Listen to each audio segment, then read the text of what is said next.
Good morning friends. आज हम पढ़ेंगे इस खूबसूरत हरे शैवाल के बारे में। ये ग्रीन एल्गी है, वॉलवॉक्स, जिसको रोलिंग एल्गी भी कहते हैं और ग्लोब एल्गी भी कहते हैं।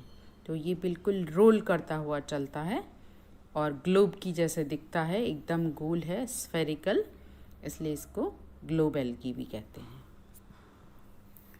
इस वॉलवॉक्स की सिस्टमेटिक पोजीशन अगर हम देखें, कहाँ इसका स्थान है, क्या इसका क्लासिफिकेशन है, किस तरह से क्लासीफाई किया जाता है, तो ये क्लासिफिकेशन है स्मिथ के द्वारा किया गया। 2 क्लासिफिकेशन अपने कोर्स में है, फ्रिश का क्लासिफिकेशन और स्मिथ का क्लासिफिकेशन, 2 हमने पढ़े हैं। तो ये स्मिथ का क्लासिफिकेशन है। इसके according division Chlorophyta, class Chlorophyceae, order Volvocales, family Volvocaceae, genus Volvox. तो फ्रिश का क्लासिफिकेशन भी कई किताबों में दिया हुआ है। उसमें जो क्लोरोफाइसी क्लास है उसका वॉल्वोकेल्स ऑर्डर है, यहाँ तक तो सेम है, लेकिन वॉल्वोकेल्स में फ्रिश ने एक अलग सब ऑर्डर में और डिवाइड करा है, क्लोरोमोनेडिनी। क्लोरोमोनेडिनी में जो फैमिली है वो फैमिली भी वॉल्वोकेसी नहीं होके स्फीरिलेसी फैमिली है। स्फीरिलेसी फैमिली में फ्रिश ने रखा है। तो दोनों ही क्लासिफिकेशन सही हैं आपकी किताब में। जो है, किसी में स्मिथ का फॉलो किया है, किसी ने फ्रिश का क्लासिफिकेशन फॉलो किया है। इसकी लगभग 20 जातियां हैं वो पाई जाती हैं पूरे संसार में, और कई 5-6 जातियां जो हैं वो इंडिया में भी पाई जाती हैं। तो इनमें से प्रमुख हैं Volvox globator, Volvox aureus, Volvox africanus, Volvox prolificus, Volvox rousseletii, Volvox minor, और भी कई जातियां हैं। तो यहाँ हम पहली बार जब वॉलवॉक्स की जाति का नाम लिखते हैं तो पहली बार उसका फुल नेम भी, जेनेरिक नेम भी लिखते हैं। उसके बाद दोबारा जब रिपीट हम करते हैं तो जेनेरिक नेम को शॉर्ट फॉर्म में लिख देते हैं, वी, कैपिटल वी डॉट, और स्पीशीज़ जैसे ऑरियस, और इसको हमेशा अंडरलाइन करते हैं, इटैलिक्स में लिखते हैं या अंडरलाइन करते हैं। जो बॉटेनिकल नेम या साइंटिफिक जो नेम होते हैं उसको अंडरलाइन करके लिखते हैं हमेशा। तो वॉलवॉक्स जो है वो लैटिन भाषा के शब्द वॉल्वियर से आया है। वॉल्वियर मतलब टू रोल, लुढ़कना, तो इसलिए इसको रोलिंग एल्गी है, क्योंकि ये इसमें फ्लैजेला होते हैं। वॉलवॉक्स की जो सारी कोशिकाएं हैं, सभी कोशिका में फ्लैजेला होते हैं और वो एक साथ मूवमेंट करते हैं, जिससे वो पूरी कॉलोनी लुढ़कती हुई चलती है, तैरती हुई चलती है, क्योंकि ये एक प्लैंक्टोनिक एल्गा भी है। अच्छा, इसका अभी हम दूसरा टॉपिक हम पढ़ते हैं, वॉलवॉक्स का प्राप्ति स्थान या अकरेंस या हैबिटेट। तो हैबिटेट कैसी है, कहाँ पर ये पाया जाता है, कहाँ हम इसको देख सकते हैं, कहाँ इसका प्राप्ति स्थान है। तो ये एक फ्रेश वाटर अलवणीय जल में मिलता है, स्वच्छ पानी में मिलता है, और बरसात के दिनों में जो गड्ढे हो जाते हैं, कुछ छोटे तालाब बन जाते हैं, उनमें भी मिलता है। और ये जो बड़े जो प्लांट बॉडी हैं, तालाब हैं, जो परमानेंट तालाब होते हैं, उनमें भी पाया जाता है। तो परमानेंट और टेम्परेरी दोनों तरह के जो पानी की रिजर्वायर हैं उसमें जल की सतह के ऊपर तैरता हुआ मिलता है। तो ये एक तरह से प्लैंक्टोनिक एल्गी है, प्लवकीय शैवाल है। वर्षा ऋतु में ये काफ़ी ज़्यादा मात्रा में पाया जाता है और बसंत ऋतु तक ये काफ़ी ज़्यादा बढ़ता है, ग्रो करता है। और बसंत ऋतु के बाद जैसे गर्मी आने लगती है तो गर्मी में ये अपना लाइफ साइकिल को ख़त्म कर देता है। तो उसमें उस समय सेक्सुअल रिप्रोडक्शन होने लगता है और जाइगोट बन जाता है। और जाइगोट वो है, वो डार्क कलर की लाल रंग की मोटी भित्ति वाली स्ट्रक्चर होती है, जो एक पेरिनेटिंग बॉडी भी होती है, यानी विश्राम अवस्था में होता है। तो ये फिर पूरी गर्मी में विश्राम करता है तालाब की तलहटी में, पेंदे के अंदर। तो बारिश में और सर्दी में तो हमको ये मिल जाएगा तालाब में तैरता हुआ प्लैंक्टोनिक अवस्था में, और फिर बारिश के बाद या सर्दी के बाद ये एकदम गायब हो जाता है। गर्मी में बिल्कुल गायब रहता है, बिल्कुल दिखाई नहीं देता, क्योंकि वो तालाब की तलहटी में पेंदे में बैठ जाता है जाइगोट के रूप में, विश्राम अवस्था के रूप में। वॉल्वॉक्स की थैलस की संरचना कैसी होती है? तो जैसा हम जानते हैं एल्गी के सारे जो प्लांट का जो स्वभाव है वो थैलस होता है, रूट, जड़, तना, पत्ती में विभेदित होता है, तो थैलस कहते हैं इसके हम प्लांट को। तो वॉल्वॉक्स का जो थैलस है, जैसा हम जानते हैं कि एल्गी दो तरह की होती है, मोटे तौर से हम दो भागों में बांट सकते हैं, यूनिसेलुलर एंड मल्टी सेलुलर। तो वॉल्वॉक्स एक मल्टी सेलुलर एल्गी है, और मल्टी सेलुलर में भी बहुत तरह के प्रकार होते हैं। तो मल्टी सेलुलर में ये कॉलोनियल स्वभाव का है, और कॉलोनी भी दो तरह की हो सकती हैं। एक तो सिनोबियम होती है, डेफिनेट कॉलोनी होती है, निश्चित आकार वाली कॉलोनी होती है, और एक कॉलोनी होती है जो इर्रेगुलर शेप वाली होती हैं। तो ये जैसा कि हमने थैलस के जो विभिन्न प्रकार जो पढ़े थे उसमें हमने पढ़ा था, तो ये सिनोबियम प्रकार का शैवाल है। और सिनोबियम में भी ये मोटाइल सिनोबियम है। सिनोबियम भी दो तरह के होते हैं, नॉन मोटाइल सिनोबियम भी हमने पढ़े थे। तो ये मोटाइल सिनोबियम है क्योंकि इसकी हर कोशिका में फ्लैजेला होते हैं, फ्लैजेला के द्वारा ये गति करता है। तो ये चल सिनोबियम या चल समंडल या निभह भी इसको कहते हैं।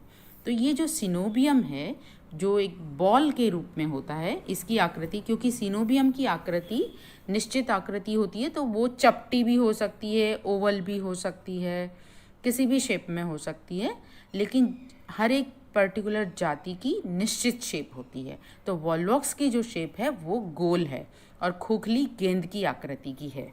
तो बाहर जो गेंद की खोखली गेंद है, तो बाहर जो सरफेस है, परिधि पर इसमें सारी कोशिकाएं लगी रहती हैं, और बीच में पानी होता है कुछ जातियों में, और कुछ जातियों में श्लेष्मा भरा होता है। तो इन बॉल की जो साइज़ है वो साइज़ होता है, आल्पिन का जो सिरा होता है ना, आल्पिन हेड, इतना छोटा सा गोल बॉल होती है ये। तो ये अलग अलग जातियों में इनका साइज़ में भी थोड़ा फ़र्क होता है, और नंबर ऑफ सेल्स में भी थोड़ा फ़र्क होता है। तो 0.5 mm डायमीटर की ये होती है, तो नग्न आँखों से भी हम इसको देख सकते हैं। तो ये जैसे वॉल्वॉक्स ऑरियस में 500 कोशिकाएं मिलती हैं एक सिनोबियम के अंदर। वॉल्वॉक्स ग्लोबेटर है, उसमें 2000 तक कोशिकाएं मिलती हैं। ऐसे वॉल्वॉक्स रोजेल्टाई है, उसमें 60,000 तक कोशिकाएं मिलती हैं। तो अलग अलग जातियों का नंबर जो स्पेसिफिक होता है और निश्चित होता है। तो इसमें जो सारी कोशिकाएं हैं वो चारों तरफ एक लेयर में अरेंज रहती हैं, बाहर होती हैं, परिधि की तरफ होती हैं, तो एक बॉल जैसी होती है। लेकिन ये जो बॉल है इसमें भी आगे का भाग और पीछे का भाग पाया जाता है, यानी थोड़ी सी इसमें पोलैरिटी पाई जाती है, पोलैरिटी, ध्रुवता पाई जाती है। तो आगे का भाग जो है उसकी कोशिकाओं में जो आई स्पॉट है वो बड़ा होता है, और आगे की कोशिकाएं सारी ज़्यादातर वो वेजिटेटिव कोशिकाएं होती हैं, और पीछे के भाग में कुछ कोशिकाएं थोड़ी बड़ी बड़ी भी होती हैं, साइज़ में बड़ी भी होती हैं, वो रिप्रोडक्टिव सेल्स होती हैं। और पीछे की कोशिकाओं में जो आई स्पॉट है वो थोड़ा छोटा होता है या अस्पष्ट होता है।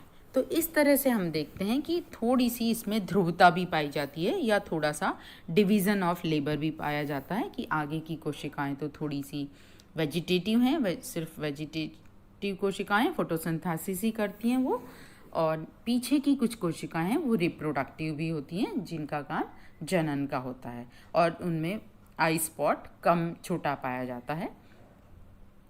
तो इस तरह से गोल होते हुए, स्फेरिकल होते हुए भी थोड़ी सी इसमें ध्रुवता पाई जाती है, और थोड़ा सा डिवीज़न ऑफ लेबर, जो श्रम विभाजन है वो उसमें होता है। लेकिन ये जो पूरा सिनोबियम है ये एक इकाई की तरह व्यवहार करता है, जैसे कि एक पूरी यूनिट है। तो जब इसमें रिप्रोडक्शन भी होगा तो एक यूनिट पूरी की पूरी बॉल बनेगी एक, तो एक बॉल से 2 बॉल बन जाएंगी। और ये गति भी जो करती है तो पूरा एक साथ सारे फ्लैजेला गति करते हैं और पूरी बॉल जो है वो लुढ़कती है। इस तरह से ये गति करते हैं। वैसे सारी कोशिकाएं जो एक दूसरे से अलग अलग रहती हैं, बिल्कुल ऐसे जुड़ी हुई नहीं रहती हैं। जुड़ी हुई वैसे रहती हैं कि श्लेष्मा के द्वारा जुड़ी हुई रहती हैं और पूरे चारों तरफ भी उनके एक कॉलोनी का भी एक श्लेष्मा होता है। तो इस तरह से ये एक तरह से बीच की संरचना है। जैसे ये पैरेनकाइमेटस नहीं है, इनका विभाजन इस तरह से नहीं होता है कि विभिन्न प्लेन में विभाजन नहीं होता, सिर्फ इसमें जैसे लॉन्गिट्यूडनल विभाजन ही होता है। एक ही तल में विभाजन है, सिर्फ लॉन्गिट्यूडनल विभाजन होगा। तो पैरेनकाइमा में विभिन्न तलों में विभाजन होता है, तब पैरेनकाइमेटस टिश्यू बनता है, मृदुतकीय टिश्यू बनता है। तो ये मृदुतकीय नहीं है, ये एक कॉलोनियल स्वभाव है जिसमें बहुत सारी कोशिकाएं वो एक साथ मिल के रहती हैं और उनका वो एक दूसरे पर निर्भर नहीं रहती हैं और इनका जो पोषण के लिए जो है फोटोसिंथेसिस ये करती हैं वो सब इंडिविजुअल होती हैं। लेकिन हाँ, मोटिलिटी यहाँ पे वॉल्वॉक्स में एक साथ होती है, बस उसमें ये एक साथ कोऑर्डिनेट करती हैं। तो इसकी जो हर एक कोशिका है, एक कोशिका जैसे अभी आपने ये देखा था, इसमें ये बहुत सारी कोशिकाएं हैं। ये जो ग्रीन ग्रीन डॉट्स आपको दिख रही हैं ये एक एक कोशिका है। तो ऐसे बहुत सारी कोशिकाएं हर एक जाति में, जैसे किसी में 500 हैं, किसी में 2000 हैं, कहीं 50,000 हैं, इस तरह ये कोशिकाएं। और हर कोशिका में फ्लैजेला है। फ्लैजेला भी आपको इसमें दिखाई नहीं दे रहे हैं, बहुत छोटे होते हैं, बारीक महीन हैं, इसमें नहीं दिख रहे हैं। 2 फ्लैजेला होते हैं हर एक कोशिका के अंदर। तो ये सारी कोशिकाएं हैं। तो एक जो ये कोशिका है, इस कोशिका की संरचना कैसी है? वो कोशिका की संरचना है क्लेमाइडोमोनास टाइप की। तो ये क्लेमाइडोमोनास टाइप की ये कोशिका है, ये आप देख रहे हो। ये बहुत सारी कोशिकाएं हैं, ये पूरा एक सिनोबियम है। बाहर की कोशिका में आपको जैसे फ्लैजेला दिख रहे हैं, ऐसे ये सारी कोशिकाएं क्योंकि बाहर की ही हैं, सरफेस की हैं, सरफेस पे ही होती हैं कोशिकाएं, अंदर नहीं होती है कोशिका, खोखली गेंद होती है। तो इसमें बाहर की कोशिका में जैसे फ्लैजेला हैं, बीच की कोशिका में फ्लैजेला अपने को दिखाई नहीं दे रहे हैं क्योंकि वो अपने सामने की तरफ आ गए हैं, इसलिए चित्र में दिखाई नहीं दे सकते।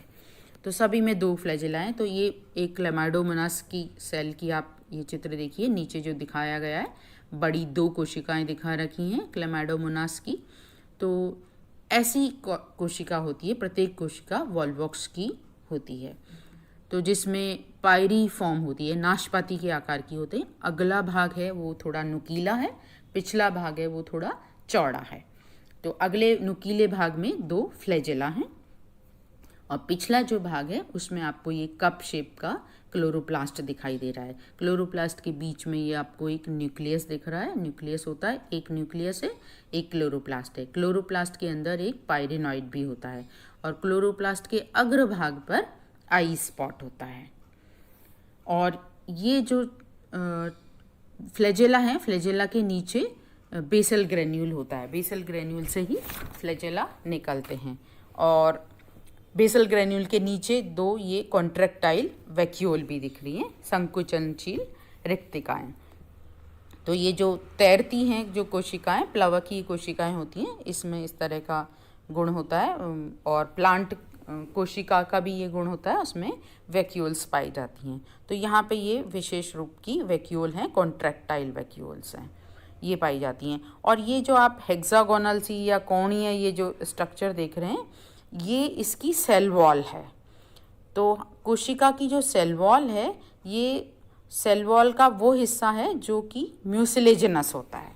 तो ये म्यूसिलेजिनस सेल वॉल हैं, ये आपस में एक दूसरे से सटी रहती हैं और सटी हुई रहती हैं आपस में, इसलिए ये बहुभुजी हो जाती है, पॉलीगोनल हो जाती हैं, हेक्सागोनल हो जाती हैं।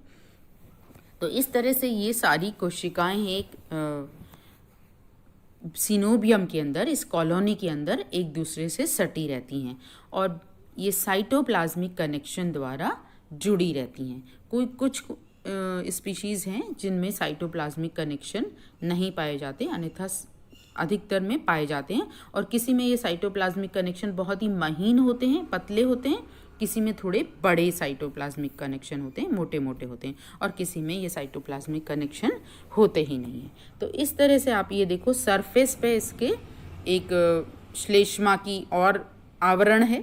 तो पूरी बॉल इन बॉल के अंदर, पूरी कॉलोनी के अंदर हर एक सेल एक श्लेष्मीय आवरण के द्वारा घिरी रहती है तथा पूरी कॉलोनी का एक श्लेष्मीय आवरण अलग होता है। तो ये है संरचना वॉल्वॉक्स की कॉलोनी की। गोलाकार स्फेरिकल कॉलोनी है, खोखली गेंद के रूप में है, जिसमें परिधि पे सारी कोशिकाएं अरेंज्ड रहती हैं और साइटोप्लाज्मिक कनेक्शन के द्वारा जुड़ी रहती हैं। और प्रत्येक जो कोशिका है, एक इंडिविजुअल कोशिका, वो क्लेमाइडोमोनाड टाइप होती है, नाशपाती के आकार की होती है, बिल्कुल क्लेमाइडोमोनास जैसी स्ट्रक्चर होती है। वॉल्वॉक्स में जनन, रिप्रोडक्शन, तो जब फेवरेबल मौसम होता है, अनुकूल परिस्थितियाँ होती हैं, भरपूर मात्रा में न्यूट्रिशन होता है, उनकी फेवरेबल लाइट होती है, फेवरेबल टेम्परेचर होता है, तो ये कोशिकाएं जनन करती हैं। तो जनन में अभी जैसा आपको पहले बताया था, आगे का जो गोला है, ये जो इसका कॉलोनी है, स्फेरिकल है, उसमें आगे की कोशिकाओं में जनन नहीं होता है, यानी सारी कोशिकाएं जनन में भाग नहीं लेती हैं, सिर्फ पीछे की कुछ कोशिकाएं होती हैं। तो अलग अलग जाति के हिसाब से लगभग 5 से 20 तक कोशिकाएं होती हैं। जैसे किसी कोशिका में, किसी सिनोबियम में कम कोशिकाएं, 500 कोशिकाएं, तो वहाँ 5 कोशिकाएं होंगी जो जनन में भाग लेंगी। जहाँ 50,000 60,000 कोशिकाएं हैं, वहाँ 50 तक कोशिकाएं हो सकती हैं जो कि जनन में भाग लेंगी। वो पोस्टीरियर हिस्से में होती हैं, पिछले भाग में होती हैं। और इन कोशिकाओं को, ये क्योंकि साइज़ में बड़ी होती हैं, इनको गोनीडियम कहते हैं। तो ये जो गोनीडिया होती हैं, गोनीडिया जो है वो बड़ी साइज़ की रिप्रोडक्टिव सेल हैं। स्पेशल सेल हो गई। स्पेशल सेल सिर्फ यही है कि इनका साइज़ बड़ा है। साइज़ कितना बड़ा है? लगभग जो बाकी जो सेल्स हैं, वेजिटेटिव सेल्स हैं, कायिक कोशिकाएं, उनसे 10 गुना तक ये बड़ी होती हैं, काफ़ी बड़ी साइज़ में होती हैं। तो जब रिप्रोडक्शन शुरू होता है इन गोनीडिया में, तो उस समय ये जो गोनीडियल सेल है, बड़ी जो सेल है, वो श्लेष्मा के अंदर धंस जाती है। जैसे कि इसकी कॉलोनी खोखली गेंद के रूप में होती है, तो उस गेंद के अंदर ये धंस जाती है और वहाँ पे इसमें फिर विभाजन शुरू होते हैं। तो ये अभी जनन की हम बात कर रहे थे कि वॉल्वॉक्स में जनन, तो वॉल्वॉक्स में जनन 2 प्रकार का होता है। अलैंगिक जनन होता है और लैंगिक जनन होता है। तो फेवरेबल कंडीशन में तो अलैंगिक जनन होता है, और जब अनफेवरेबल कंडीशन आने लगती है, यानी गर्मी का मौसम शुरू होता है, तो फिर लैंगिक जनन होता है। तो एक समय में एक ही प्रकार का जनन होता है। फेवरेबल कंडीशन में अलैंगिक जनन होता है, अनफेवरेबल में लैंगिक जनन होता है। दोनों प्रकार के जनन एक साथ नहीं चलते हैं। वॉल्वॉक्स में अलैंगिक जनन को हम पहले पढ़ेंगे, किस तरह से अलैंगिक जनन होता है। तो अलैंगिक जनन में अभी आपको जैसे बताया कि सिनोबियम की जो पीछे की जो कोशिकाएं हैं, जो सिनोबियम कहलाती हैं, वो साइज़ में और बड़ी होती हैं और अंदर एम्बेडेड हो जाती हैं। जो खोखला भाग है उसमें धंस जाती हैं। ये आपको चित्र में दिखा रखा है किस तरह से ये एक सरफेस का चित्र बनाया जिसमें कुछ कोशिकाएं हैं। तो इसमें अलग अलग स्टेज हम दिखाएंगे। तो ये तो छोटी सेल हैं, वेजिटेटिव सेल हैं शुरू में जो दिख रही हैं, और ये बड़ी सी जो सेल है ये है गोनीडियम, जो कि रिप्रोडक्टिव सेल है। अब ये गोनीडियम नेक्स्ट उसमें चित्र में आप देखो, नेक्स्ट इसी चित्र में नेक्स्ट स्टेप, तो उसमें ये गोल हो गई है कोशिका। तो गोल हो गई है, अंदर धंस गई है, पीछे जो वॉल्वॉक्स का जो खोखला जो भाग है उसमें धंस गई है और ये गोल हो गई है, और इसके फ्लैजेला भी विड्रॉ हो गए हैं। फ्लैजेला विड्रॉ होने के बाद नेक्स्ट स्टेप आप देखिए, इसमें 2 कोशिकाएं बन गई हैं। अब 2 कोशिका लंबवत विभाजन होता है, इसमें एक लंबवत विभाजन हुआ, 2 कोशिका बन गई। उसके बाद आप ये देखो, इसमें 4 कोशिका बन गई। 4 कोशिका के बाद फिर इसमें 8 कोशिकाएं बन जाती हैं। तो हर विभाजन लंबवत हो रहा है। पहला विभाजन हुआ 2 बनी, दूसरा विभाजन हुआ 4 बनी, तीसरा विभाजन हुआ 8 बनी। तो इस तरह से 3 विभाजन होते हैं एक के बाद एक, तो 8 कोशिकाएं बन जाती हैं। ये 8 कोशिकाएं क्रॉस फॉर्म में अरेंज रहती हैं, क्रूसिएट फॉर्म में अरेंज रहती हैं। 4 जैसे क्रॉस ऐसे हैं और 4 वो 4 कोने पे बनी हुई हैं। तो इसको क्रूसिएट प्लेकिया स्टेज बोलते हैं। ये 8 स्टेज की प्लेकिया स्टेज है। इस प्लेकिया स्टेज के बाद इसमें फिर एक बार लंबवत विभाजन होता है। सभी कोशिकाओं में एक साथ विभाजन होता है।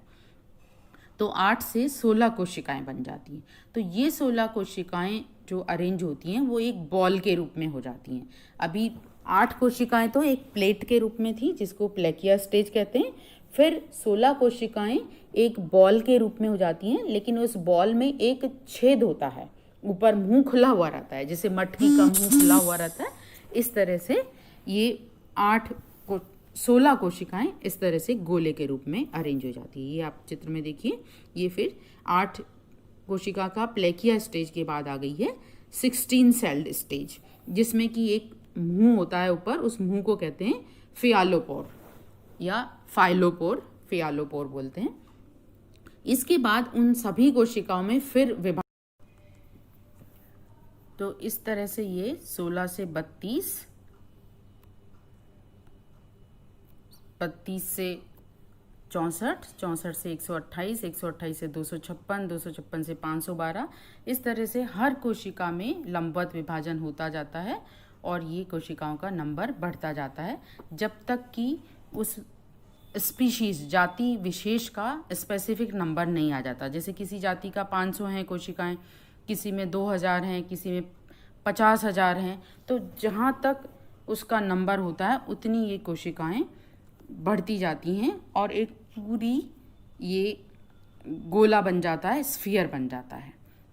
अब ये जब पूरी संख्या हो जाती है उसके बाद इसमें इन्वर्जन शुरू होता है, क्योंकि ये जो कोशिकाओं का जो गोला है, इस गोले में हम ये देख रहे हैं कि इसमें जो नुकीला भाग है, जो अग्रभाग है कोशिका का, वो अंदर की तरफ है, गोले के अंदर की तरफ है, केंद्र की तरफ है। जबकि जो पेरेंट कोशिका है, पेरेंट जो कॉलोनी है, पेरेंट कॉलोनी में आप देखो ये सरफेस पे जो कोशिकाएं हैं उनका अग्रभाग है, बाहर की तरफ है, परिधि की तरफ है, जिस पे 2 फ्लैजेला लगे हुए हैं। और यहाँ जो डॉटर कॉलोनी अभी ये जो बन रही है, नई कॉलोनी बनी है, इसमें ये जो कोशिका है, एक जो सिंगल कोशिका है उसका नुकीला भाग अंदर की तरफ है, जहाँ पे बाद में की फ्लैजेला बनेगा। तो अभी फ्लैजेला लगा नहीं है, इन पे बना नहीं है और इन पे सेल वॉल भी नहीं आई है। ये सारी आपस में एकदम सटी कोशिकाएं हैं। अभी आप पेरेंट कॉलोनी में आप देख रहे हो कि इसमें कोशिकाएं जो हैं वो दूर दूर हैं, क्योंकि वो म्यूसिलेज के द्वारा दूर दूर हो गई हैं। और यहाँ पे ये कोशिकाएं सब सटी हुई कोशिकाएं हैं और इनका जो अग्रभाग है वो अंदर की तरफ है, केंद्र की तरफ है।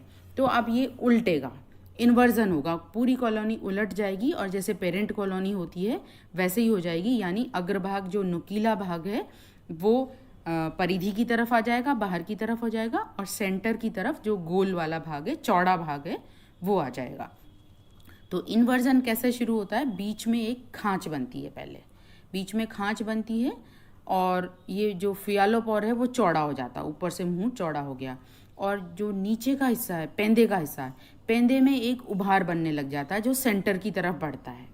तो सेंटर की तरफ नीचे का उभार बढ़ता चला जाता है और उधर से ऊपर से जो खुला सिरा है इसका, जो फियालोपोर वाला सिरा है, वो चौड़ा होता जाता है और वो मुड़ने लग जाता है। और इस तरह से पूरा जो फियालोपोर वाला चौड़ा हिस्सा है वो मुड़ के नीचे की तरफ आ जाता है और फियालोपोर बंद हो जाता है। और ये जो नीचे से जो धंसना शुरू हुई थी कोशिकाएं सेंटर की तरफ से, वो ऊपर अग्रभाग की तरफ धंसती जाती हैं और पूरे अग्रभाग तक पहुंच जाती हैं। तो इस तरह से जो इन्वर्जन है वो पूरा हो जाता है। इस इन्वर्जन के प्रोसेस में 4 घंटे लगते हैं इस कॉलोनी को। तो ये पूरा तरह से इन्वर्जन हो गया। तो ये आप चित्र में देख रहे हो, ये 16 स्टेज के बाद अगली स्टेज दिखा रखी है, जस्ट बिफोर इन्वर्जन, जिसमें फियालोपोर है और सारी गोले में है कोशिकाएं। उसके बाद ड्यूरिंग इन्वर्जन, जिसमें ये फियालोपोर चौड़ा हो गया है और नीचे की कोशिकाएं जो हैं सेंटर की तरफ धकेलने लग गई हैं और ये आफ्टर इन्वर्जन पूरी कॉलोनी बन गई है और फियालोपोर भी इसमें समाप्त हो गया है। इसके बाद अब इसमें जो है वो कोशिकाएं में कोशिका भित्ति बन जाती है। कोशिकाएं थोड़ी दूर दूर हो जाती हैं, कोशिका भित्ति बनती है और सब में फ्लैजेला हो जाते हैं, दो दो फ्लैजेला बन जाते हैं अग्रभाग पर। तो इन्वर्जन के बाद फ्लैजेला बनते हैं और सेल भित्ति जो है कोशिका वॉल बनती है। नेक्स्ट ये इसमें चित्र में दिखा रखा है किस तरह से गोनीडियम है। ये गोनीडियम में 3 उत्तरोत्तर विभाजन हुए, उससे 8 कोशिकीय प्लेकिया स्टेज बनी। प्लेकिया स्टेज में फिर लंबवत विभाजन होंगे, हमेशा विभाजन लंबवत ही हो रहे हैं सभी में। फिर 16 कोशिका की बन गई। 16 कोशिका में प्लेट की बजाय गोले के रूप में आकार आ गया है। खोखली संरचना है जिसमें एक की छिद्र होता है, फियालोपोर होता है। उसके बाद ये खोखली गेंद बड़ी हो जाती है और जितनी उसकी संख्या है जाति की उतनी बड़ी हो जाती हैं। 500 से 50,000 तक कोशिकाएं हो सकती हैं। उसके बाद कोशिका का संख्या निश्चित हो गई। उसके बाद प्रतिलोमन शुरू होता है जो कि 40 मिनट तक चलता है। सॉरी, हाँ, 4 घंटे तक नहीं, 40 मिनट तक ये चलता है प्रतिलोमन। फिर इन्वर्जन पूर्ण हो जाता है, प्रतिलोमन पूर्ण हो जाता है। उसके बाद कोशिकाओं के अग्रभाग जो हैं वो परिधि की तरफ हो जाते हैं, उल्टा हो जाता है और कोशिका झिल्ली का निर्माण हो जाता है, कोशिका भित्ति का निर्माण हो जाता है और फ्लैजेला का निर्माण हो जाता है।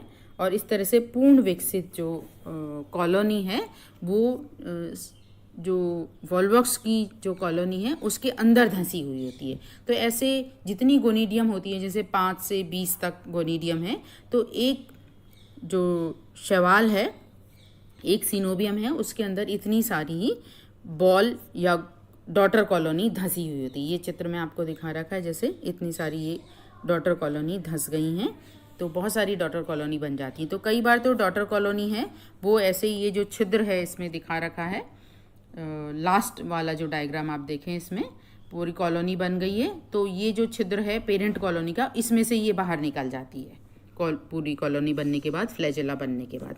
या कई बार ऐसा होता है, बहुत बार ये कॉलोनी इसके अंदर ही रहती है, निकलती नहीं है, और जब पेरेंट कॉलोनी की डेथ होती है तभी बाहर निकलती हैं। और कई बार ऐसा होता है कि ये जो डॉटर कॉलोनी बन गई है इसके अंदर, जो अंदर धंसी हुई है, इस डॉटर कॉलोनी में दोबारा रिप्रोडक्शन चालू हो जाता है और उसके अंदर ग्रांड डॉटर कॉलोनी बन जाती हैं। तो कई बार कई पीढ़ियाँ इसके अंदर होती हैं, ग्रेट ग्रांड डॉटर कॉलोनी भी बन जाती है। और लास्ट में जब ये पेरेंट कॉलोनी टूटती है तो इसमें से ये कॉलोनी बाहर निकल जाती हैं और फिर ये कॉलोनी जो है बाहर निकल के साइज़ में बड़ी हो जाती हैं। अभी तो छोटी छोटी हैं कोशिकाएं, बाद में ये पूरी आकृति में साइज़ में बढ़ जाती है और जो इसका नॉर्मल साइज़ है कॉलोनी का वो साइज़ बन जाता है। तो बाद में इसमें कोशिका में विभाजन नहीं होता है, सिर्फ साइज़ में वृद्धि होती है। विभाजन तो जो होना था, जो कोशिका जो सिनोबियम का डेवलपमेंट हो रहा था जब होना था उतना हो गया है। बाद में कोई वेजिटेटिव डिवीज़न नहीं होता है, सेल में विभाजन नहीं होता है, तो सेल की संख्याओं में कोई परिवर्तन नहीं होता है, सिर्फ साइज बढ़ता है कॉलोनी का। तो इस तरह से फेवरेबल कंडीशन में वॉल्वॉक्स में पुत्री कॉलोनी के द्वारा, डॉटर कॉलोनी के द्वारा अलैंगिक जनन होता है।